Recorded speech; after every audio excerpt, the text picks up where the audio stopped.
Buenos dias and welcome to chapter 2 of research methods. All right, so we'll get into this here and get started. Let me share my screen.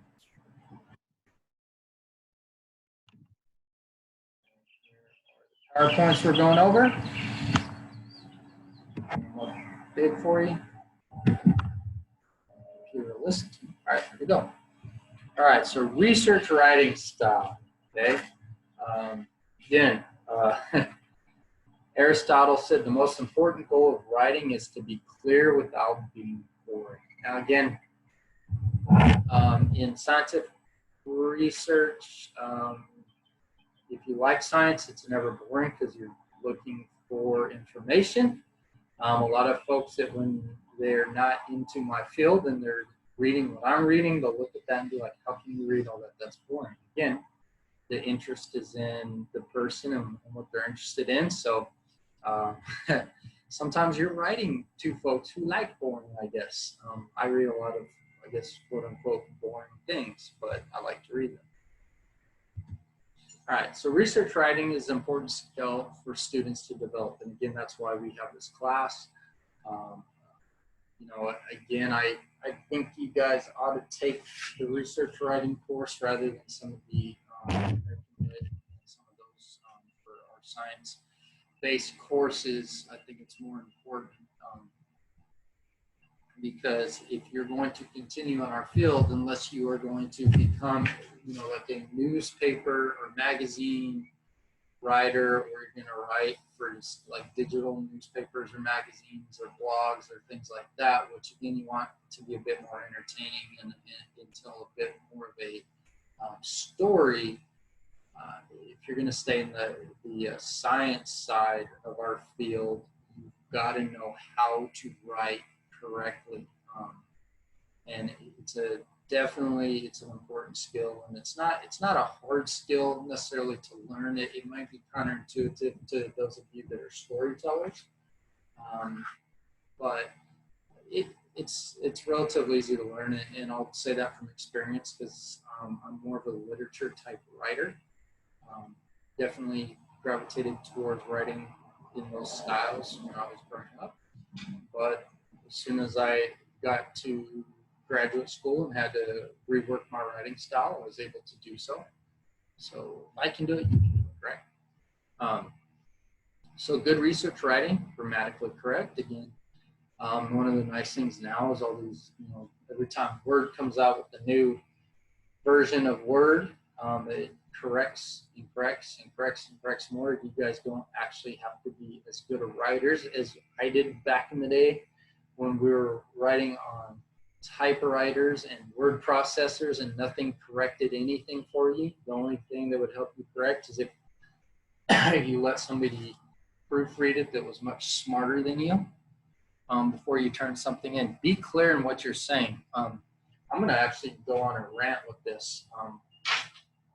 I don't know how many times I get either like a text from someone, or again, a lot of I help my kids with their homework.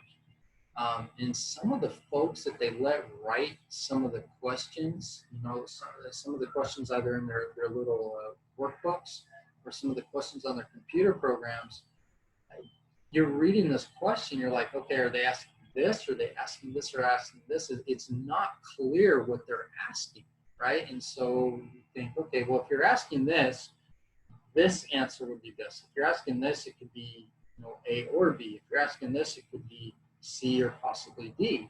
They're not clear. And again, it's I see this a lot in many things where people are not clear what they're saying, they're not clear what they're asking. And again, you get miscommunication, right? So be clear in what you're trying to say, what you're trying to get people to understand. Okay, be logically organized, right?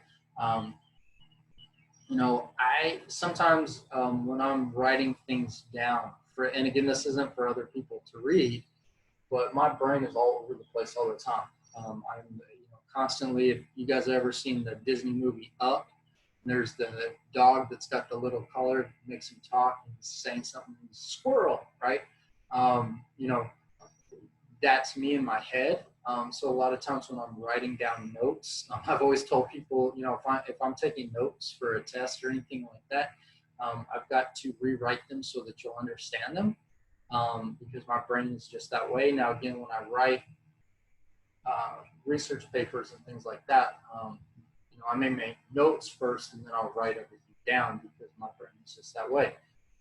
But I have read things that people have written or given to me where you can't follow where they're going. They're all over the place. So make sure everything's logically organized. You know, don't just, you know, you're typing and you're going on one thing and then you think of something else and throw it into that paragraph. Or, you know, if it doesn't belong there, it doesn't belong there. Avoid unnecessary jargon, you know. So again, when you're writing research, you can't just come out and say, you know, overtraining on certain day might lead to DOMS. Well, what's DOMS? You know, I mean, again, those in exercise science might understand it as delayed onset muscle soreness.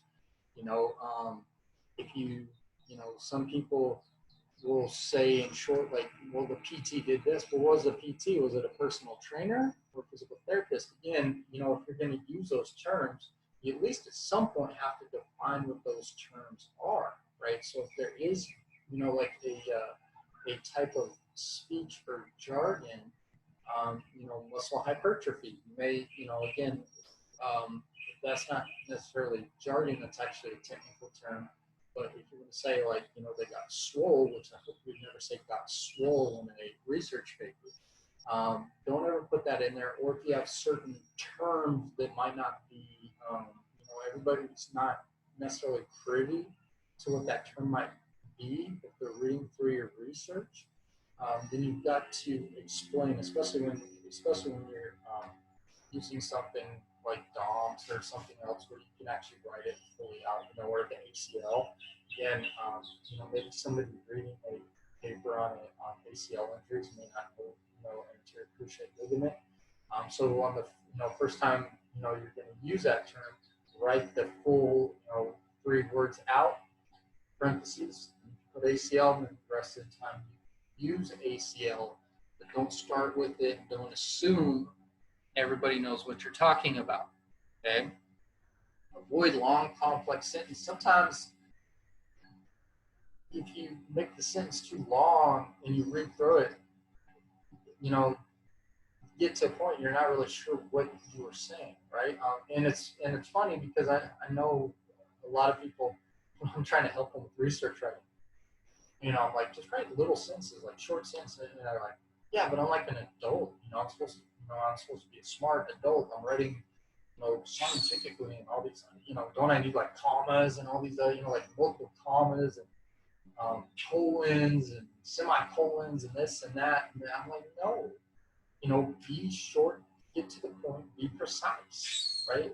Again, you know, short sentences are one, it's easier for the reader, you know, that you just hit your point, you hit your point, you hit your point.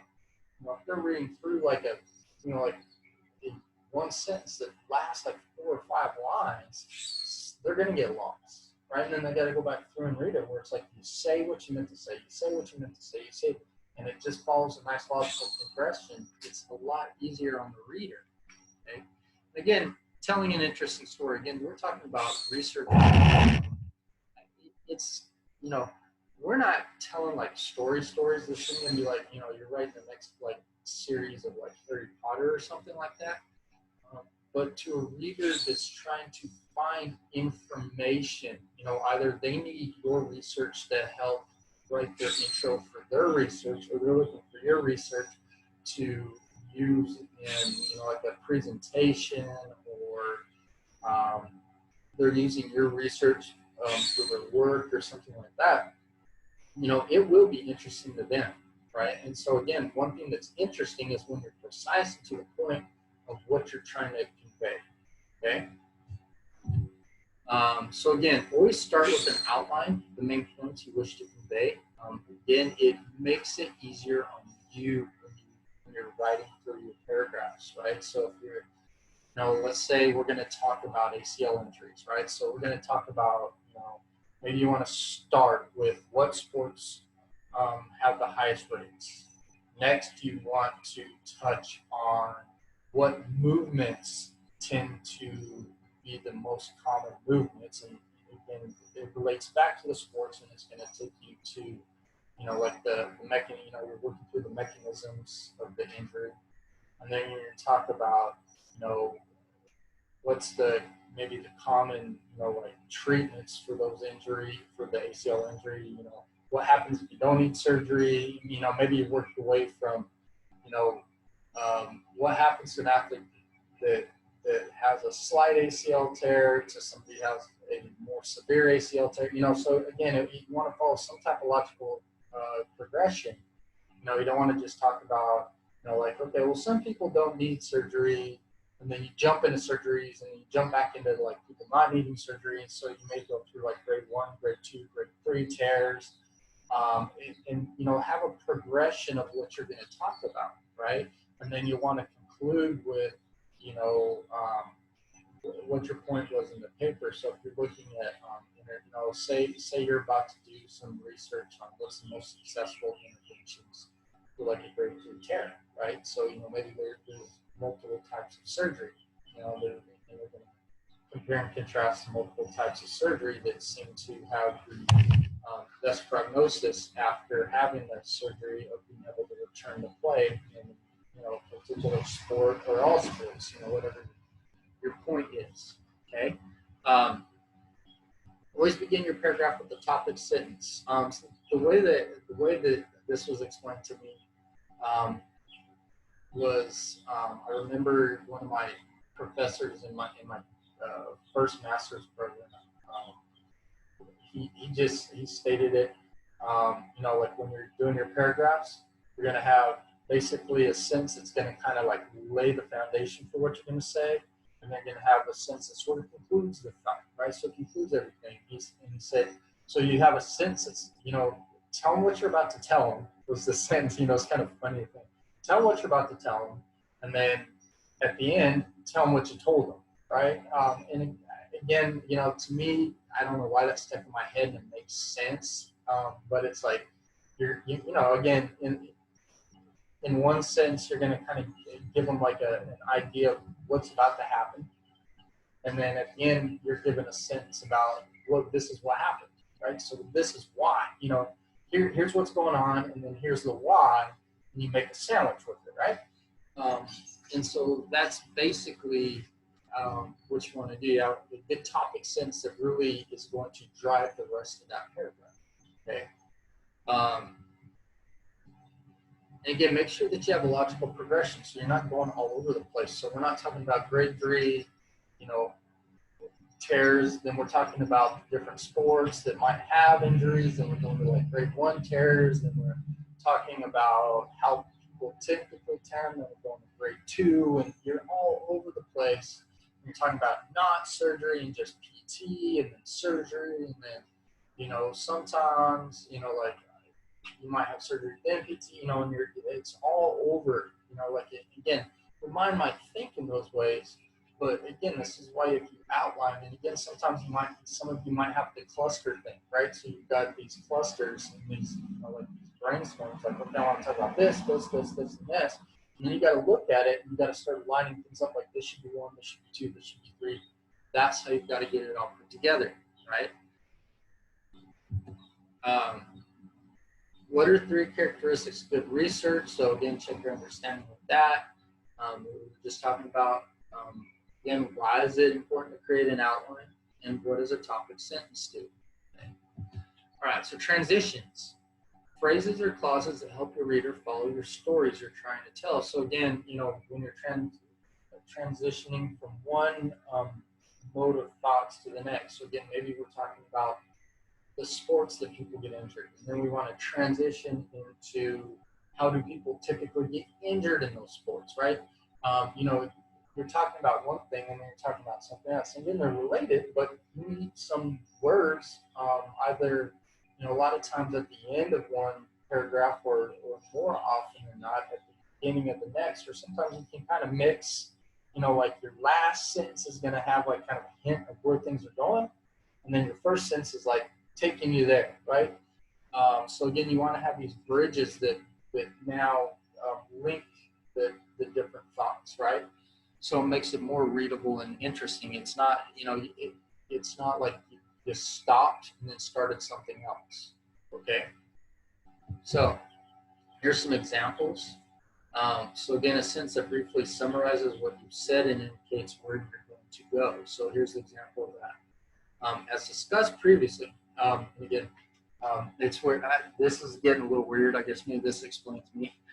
For some reason in research, I have like a reading voice when I'm reading research, versus like if I'm reading like a fictional story or something. I don't know what it is. But when I read research, I have this weird voice, and you're probably going to hear it as I read through these examples, but just forewarning. Okay.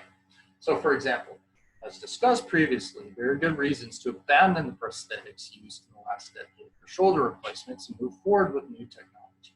I don't know why, but that's just how I read things in my head. So, it sounds more, I guess, like somebody smart is reading to me other than my stupid voice. So, anyways, so again, this is what we were talking about, and here's where we're going. So, apparently in this passage, this person was talking about how these are the prosthetics that used to be used when we were replacing shoulders, and here's all the problems with them.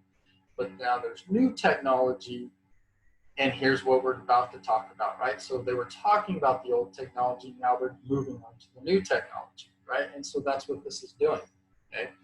A sense that begins with a statement of possible objection in the mind of the reader to what will follow and respond to is another way. So example that although stretching prior to athletic performance has long been advocated as prophylactic, the credible evidence in the research literature does not support that notion. Okay, so again, they're going to talk about, hey, we're going to show you some stuff that says that stretching may not be as beneficial as what was previously thought, right? And so these are just some examples of going from one thought process to another, right? So these are good transitions. It begins by summarizing a concept just presented and then posing a question about it is another way. So for example, as discussed, bone responds to added mechanical stress by hypertrophy. Does this suggest that in the absence of mechanical stress, bone will atrophy? Again, it's, they may be switching from, they were talking about, loading stresses and how bone reacts and it breaks down to go stronger. So now they may be talking about, maybe they're going to look at some research with folks that spend a lot of time either being in sedentary environments, being micro gravity environments, such as spending a lot of time in the pool. Maybe, this is a paper dealing with astronauts who spend a year in space, something like that, where we do see in the absence of mechanical stress, their bone mineral density does decrease. Okay. And number 4, a sentence that begins with transitional words or clauses to show either similarity or contrast to the preceding sentence or preceding paragraph. For example, in a similar study, Smith and Jones found that, right? So again, they're showing that, here's what we're talking about. Here's another study that backs that up. They saw something that was the same as what we've been reading about. So clarity. So you want to communicate as clearly as possible with your choice of words. Now again, sometimes things are clear in your head. Sometimes, you folks might read what you're reading and it's clear to them. It may not always be clear to everybody. That's the thing is you can't always please everybody. But again, it's one thing. Read and reread and triple read what you've written. Is what you're saying, is it clear? Would you think that most people reading what you're writing would understand it? Now, again, with that being said, if you're writing in scholarly journals, there's a certain level of writing you're going to do. So you've got to think about the people that are going to read this, not just your everyday average Joe. So again, if we're talking about, like some scholarly nutrition article or physiology or something along those lines, you're writing to a certain audience. It's not like, Billy Bob Bro Science Boy, at Planet Fitness may not understand what you're writing about, and that's okay. But the folks that are going to either purchase that journal or have a subscription to that journal or may use that journal for their research and so on and so forth, do they understand what you're writing, right? And so, yeah, it might be a different level of communication, but it's for the audience you're writing to, okay? Again, so use appropriate words for that audience, right? So sometimes, you're going to have to use technical words, right? Again, if you're ever unsure about, I'm using this technical term or something, does everybody understand it? Maybe not. If you're not sure, there's nothing wrong in defining what that is. Okay, so if it's not a word that you're like, okay, I think this is common, but I'm not 100% sure it's common, then clarify it. It's fine. Write a brief description of what you're talking about. Okay.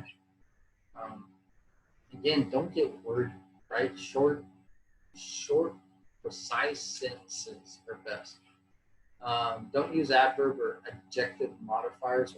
Look, we're not trying to build something up to what it isn't. No.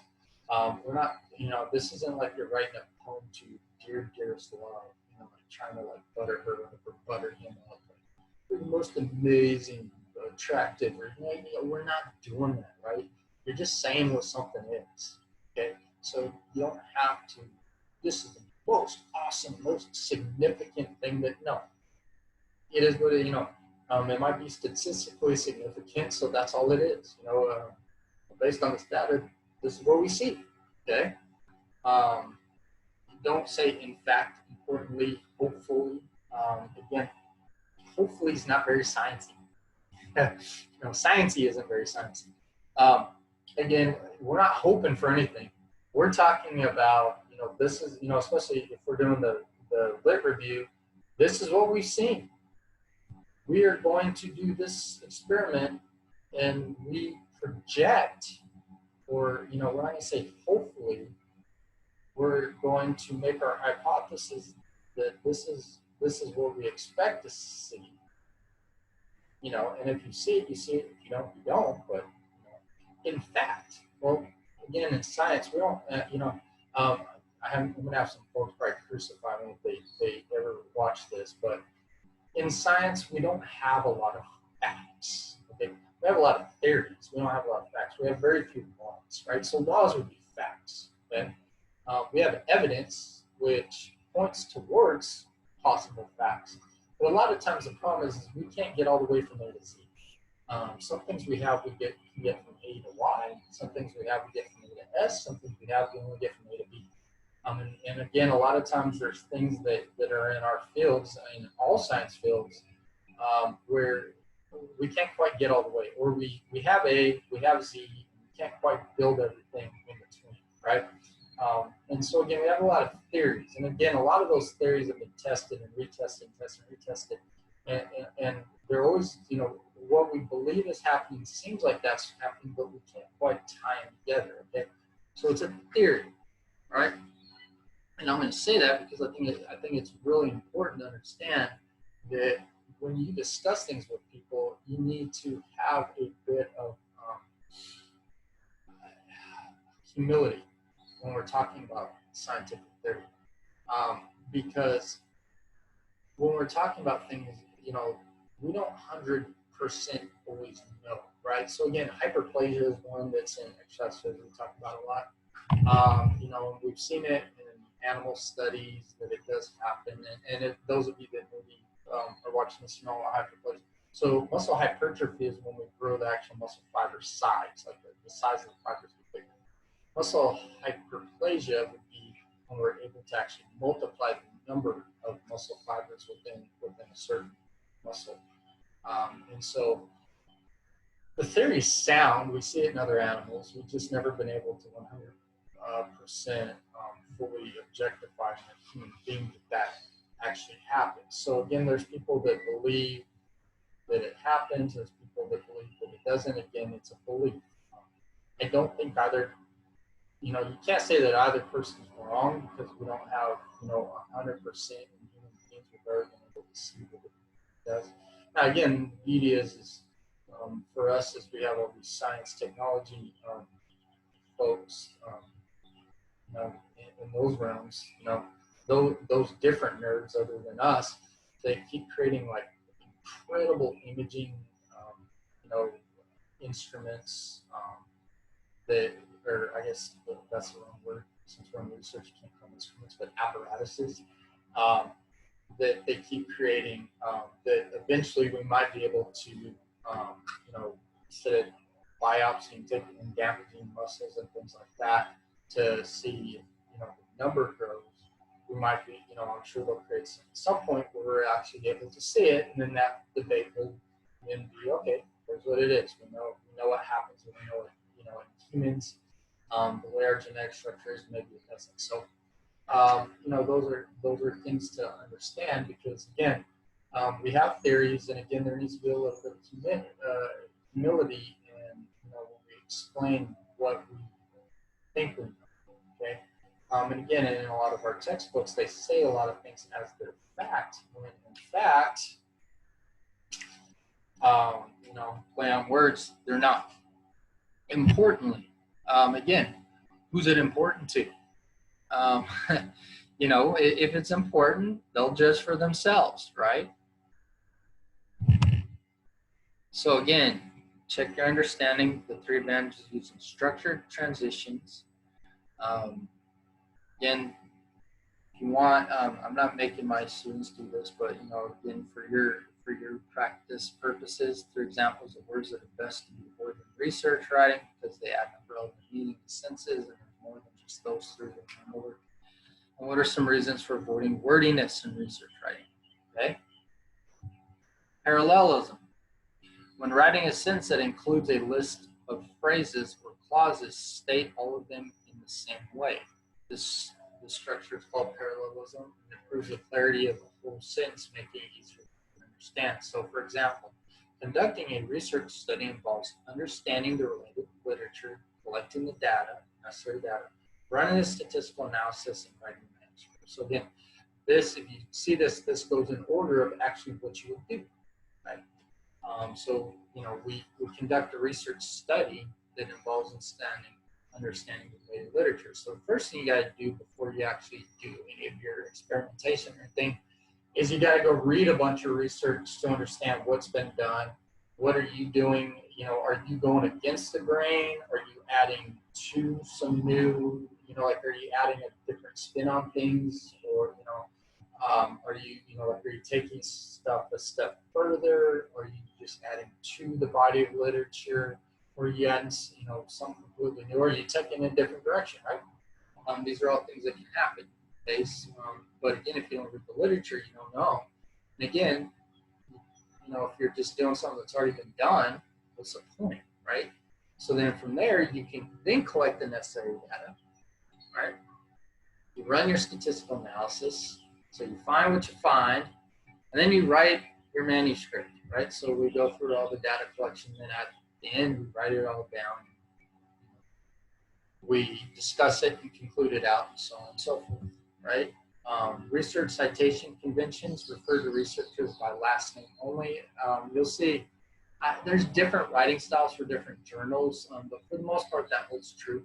Sometimes, you know, you'll see if there's only like 1 or 2 authors that you may see something cited with bold names in some journals, but for the most part,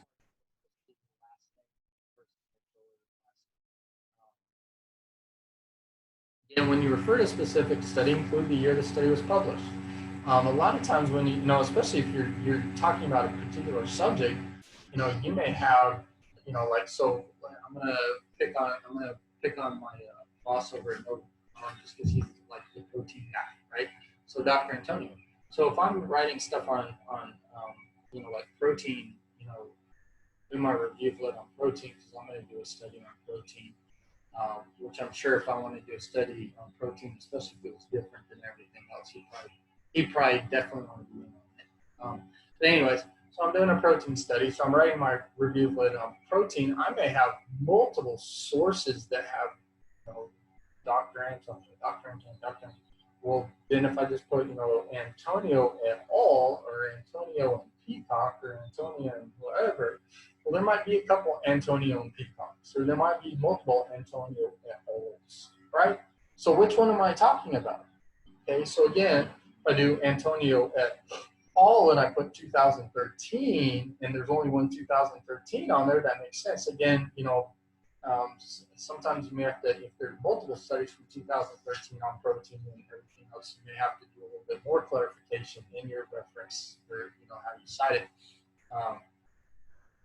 But again, you want to make sure that they can find that. So if you're saying something like, wait, let me go see if that's true, they can look and be like, we go to the back and they look to your references and like, okay, here's Antonio et al. From 2013. Here's the name of the study. They go on PubMed, search it up. All right, yep, that's right. Okay. And again, within your body, it's got to be consistent. So again, the way you're going to be consistent is based on who you're writing this for. So if this is a paper for school and they make you do APA, you're going to use APA editorial style. If you're writing it for different journals have different writing styles that they're going to have you write for. So you need to read that. A lot of times they'll send you out a template of what they expect, and you just, again, you may already have that manuscript created because you wrote it as a dissertation or a thesis. You may have to rewrite some of it. Again, most of the time the thing that you'll just have to rewrite is the way that you cited it in the reference. You may have to, again, usually, if it's your thesis or dissertation, it's like this long. You're going to have to pack it so that it's, just a few pages in the journal. Right. Common writing errors. Studies have shown, again, and you don't even cite the site. This is what people do on Instagram, right?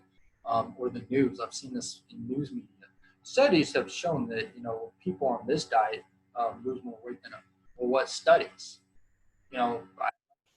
Studies because I from everything I've read, when we're looking at weight loss over like years and things like that, there's no one diet that works better than any other diet. Right? It just depends on the person.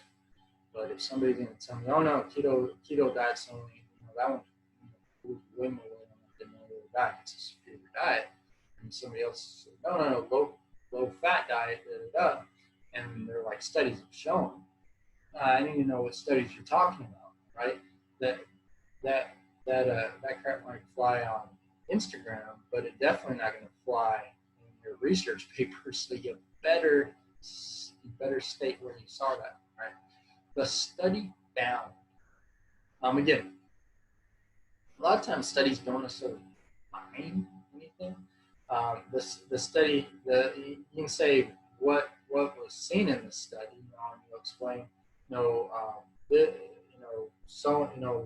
this study, so and so, blah blah blah. Again, last names and year and stuff. It might have, had these results or whatever else, but it didn't necessarily find. Again, a lot of times most studies are just adding to what's already been known. But the study concluded. Again, not a good way to write something. These results are significant because, why are they significant? I mean, can you really, is it? Can you really say that they're significant? Again, then the results may have statistical significance, which that's great. You'll know that if you see it. But again, are the results really that significant? Again, it's up to the, you didn't say what they found. Like you can say, okay, this is what they did. These are the results, and it's up to the reader to decide, right? The results showed that exercise A produced higher heart rates. Again, not really well worded. Results showed, right? And they looked at differences between men, women, and children. Again, who's they, right? So again, always be precise in what you're talking about, who you're talking about, who did what. Okay. Again, it's better just to say, um, in the study by blah blah blah blah, this is what was done, and this is the results they got. So you won't say the study, right? You need to know what that study is. Okay. A lot of times people make like, these are all like assumption type of writing styles, like the study. You always got to refer back to whatever you're talking about, so it all needs to be in there. Okay? The data was collected under 3 conditions. Again, not well written, and the treatment was shown to affect the subjects. Okay. How? What was the effect? How much of effect? Okay. These are not good statements, right? You need to be very precise in what you're saying. Right? Active and passive voice. Now, before you're going to see in here that they're going to make a really big deal about the active voice, which for the most part you do when you write. There are times you've got to watch your active voice because you can't project that something is what it is. Like I said, we have very few facts in science, right? A lot of times, based on like, 100 studies, we're seeing these things, but, when we can't actually like piece like A goes to B to C to D to D, to E to F and work our way all the way to like, here's how we get from here to here, there's still some like, maybe there's something else going on, right? Maybe this isn't causing this, but maybe this triggers something else in your body to do something that does all these things. Maybe it doesn't always work 100%. And again, that's a lot of times when we do studies, a lot of times, sometimes there's some folks that maybe are like non-responders, right? Well, why? Why is somebody a non-responder versus somebody being a responder and things like that? So again, you got to, I'm not saying to have a passive voice when writing by any means, but also understand that don't overemphasize your active voices. We talked about these. We're going to go over 3 passive voices and 3 active voices. You'll see what I'm doing. All right, so consider the following sentences. Healing of the muscle strain was promoted by use of ultrasound treatment. Again, it's a roundabout way. Okay, what I'm going to do is I'm going to go back and forth from each slide in each one because I think it works better than doing all 3. So ultrasound treatments promote healing of the muscle strain. So there's active voice, right? So again, you can see it's just more to the point, right? It's not this roundabout like, yeah, we think the ultrasound kind of sort of kind of helped with muscles. It's just you're saying directly what you saw or directly what it did. Okay. So let's go back. Use of the patellar tendon for the ACL graft was elected by the surgeon. The surgeon elected to use the patellar tendon for the ACL graft, right? Much more direct. This is what the surgeon did. Okay. All right, and then this one's not really something that you'd see in like one of our papers, but it just kind of shows you like kind of everyday speaking talking point, in passive versus active, right? So the mistake was admitted to be the fault of John. This is my, this would be like if like some kid got up in class and they're having to talk about, like maybe the class bully, and they're like, yeah, he kind of screwed up. They're a little worried John might pound them later. They might say, yeah, John, he admitted that the fault of the mistake might sort of kind of be his. We don't, we're not going to talk like that, right? We're not going to write like that. John admitted the mistake was his fault, right? He's owning it, right? And again, your sense is you want to own what you're saying, okay? And again, be careful sometimes of overstating something. So don't say, this treatment does this, right? Because again, you may not 100% know. Just because you're seeing that, okay, we're giving treatment, we're seeing positive results. That's all you can say. It's like, we're giving patients this treatment, we're seeing these positive results, 80% are responding or whatever else. That's all it is, 80% responding, okay? Doesn't mean that it works for everybody.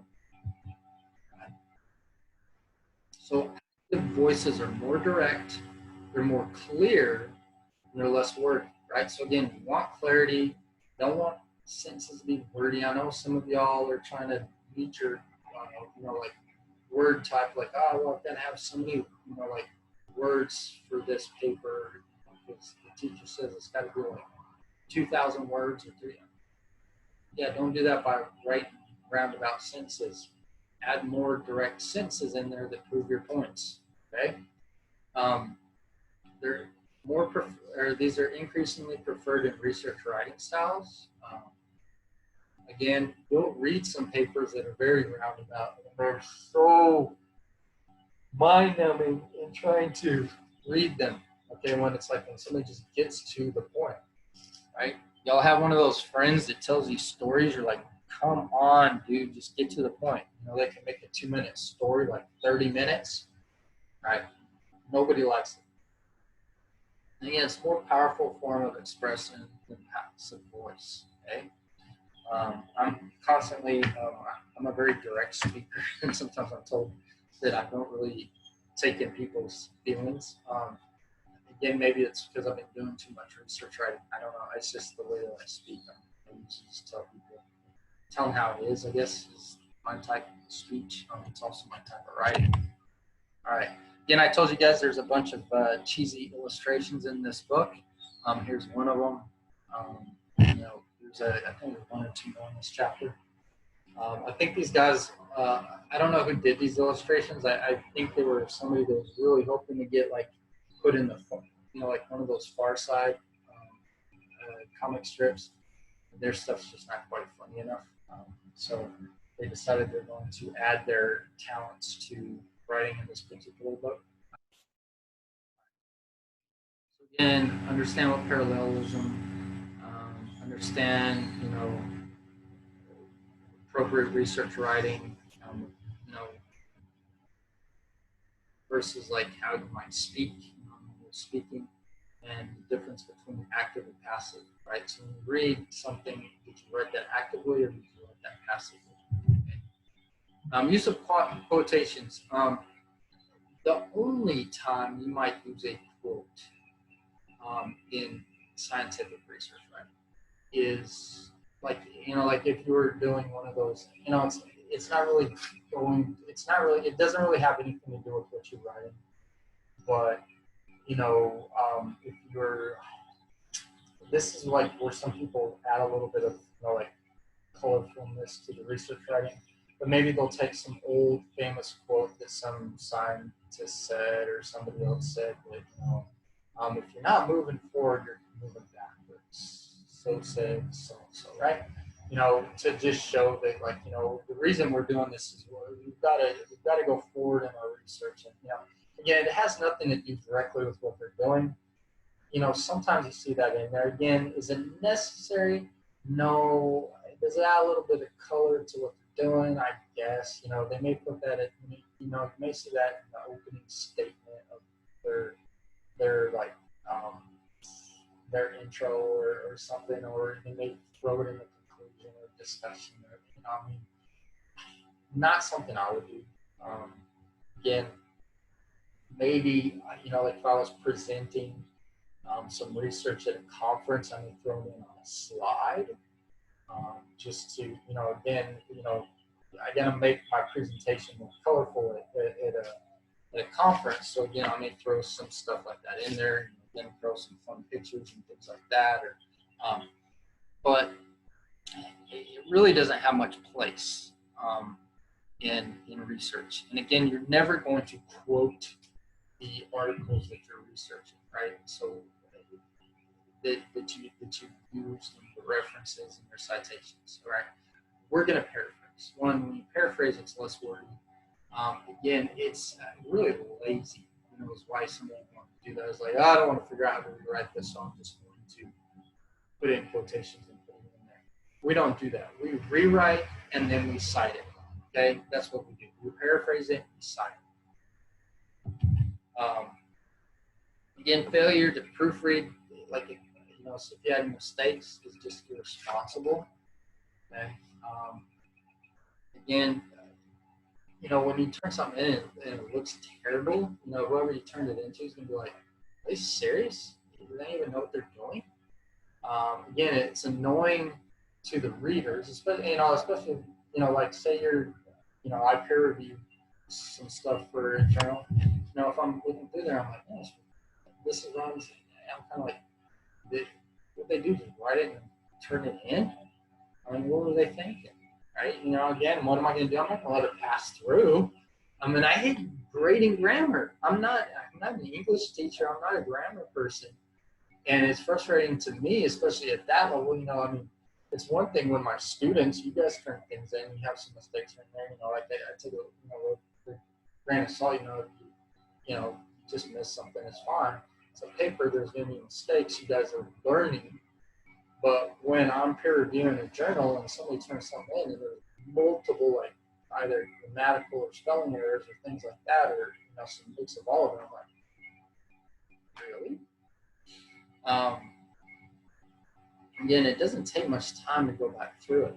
And again, if your brain's fried after writing something, especially if you have multiple people that were doing the research and things, and say somebody did the majority of the writing, and have one of your other colleagues, send out to them, be like, guys, look this over, proofread it. I was up till like 3 a.m. writing, so who knows what cuckoo things got in there.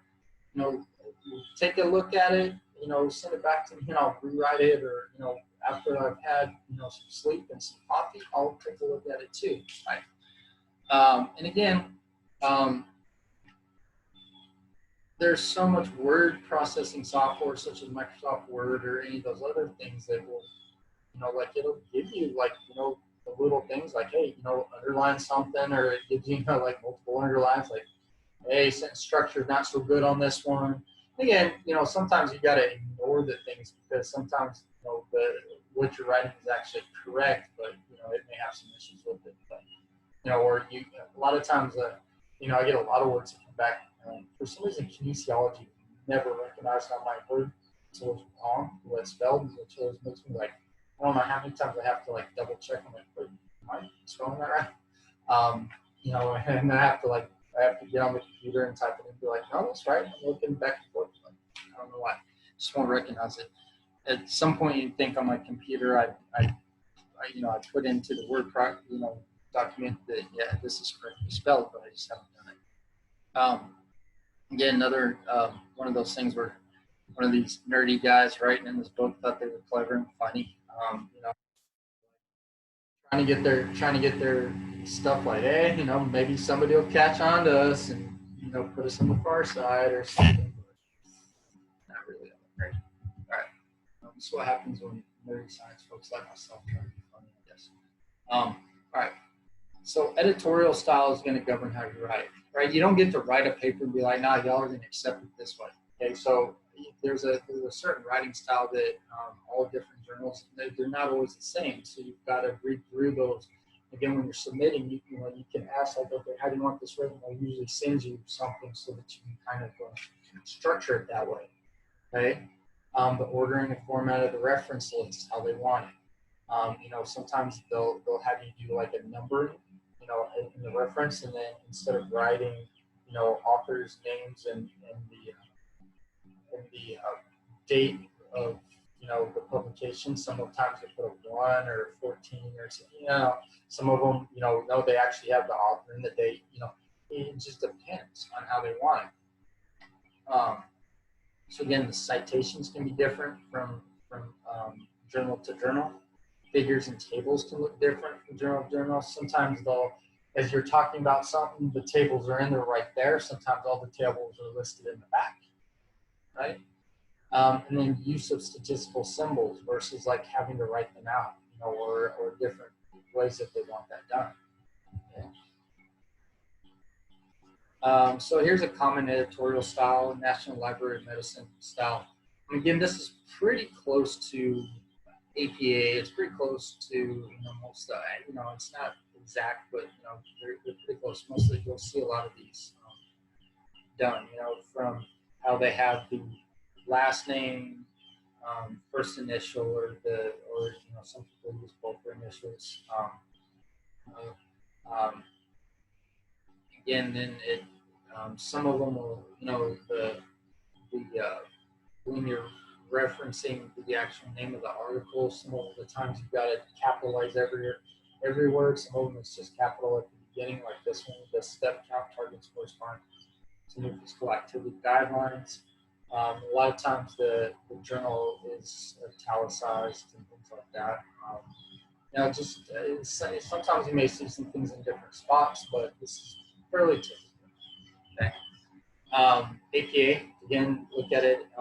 Theirs is pretty similar, except for you'll notice the date comes after the names. And then you see how they've got they've got the name of the article itself, and they got the name of the journal again italicized, and then you've got the issue and the pages and so on and so forth. So again, they're similar. And again, this one, one of the things, if you look at the pages here, it shows you it's 442 to 448. This one shows you it starts on 314 and it's 8 pages long, right? So 314 to 8 pages after that, right? So again, they're similar, but they are different. And you've got to write them that way, okay? Here's Chicago style. Again, this one actually has the names written out.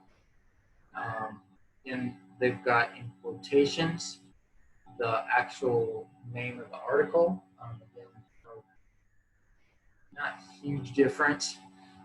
They have italicized name of the journal, and then they've got the issue, then the date, and then the pages. Right? I mean, they're all author's names first. You got maybe the date next, maybe not. Then you got the journal, the actual article title, the journal title, and then it's all the same information's in there. It's just kind of written in some different styles, right?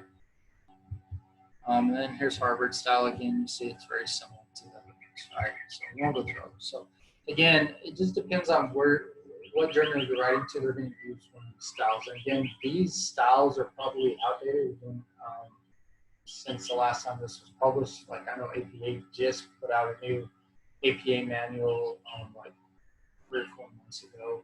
So I'm sure things have changed in there again. So you've always got to refer. All right. So this is probably the shortest, one of the shorter chapters in this. Again, you guys,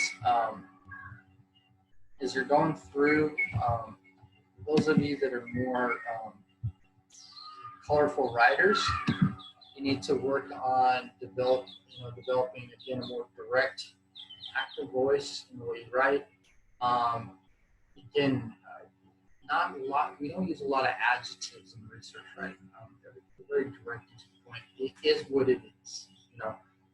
That's the constant thing to keep it in mind. Is say what you got to say.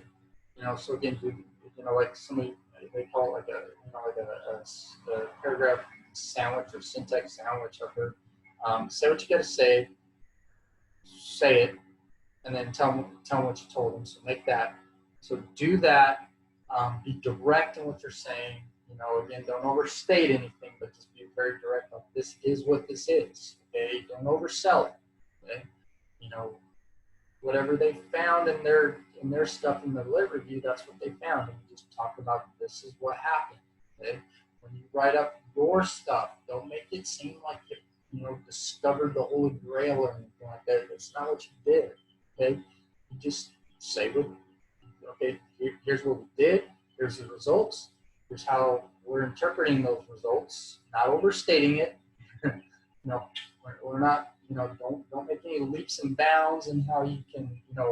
Like do any deductive type of reasoning out beyond where you can go. But here's what we studied. Here's what happened. Here's the results. Here's the statistics. This is what it is. Okay.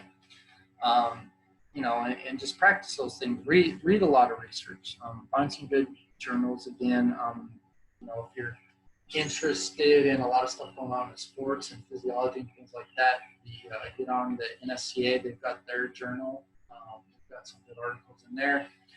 Nutrition, get on the ISSN. There's some great articles in ISSN for nutrition, and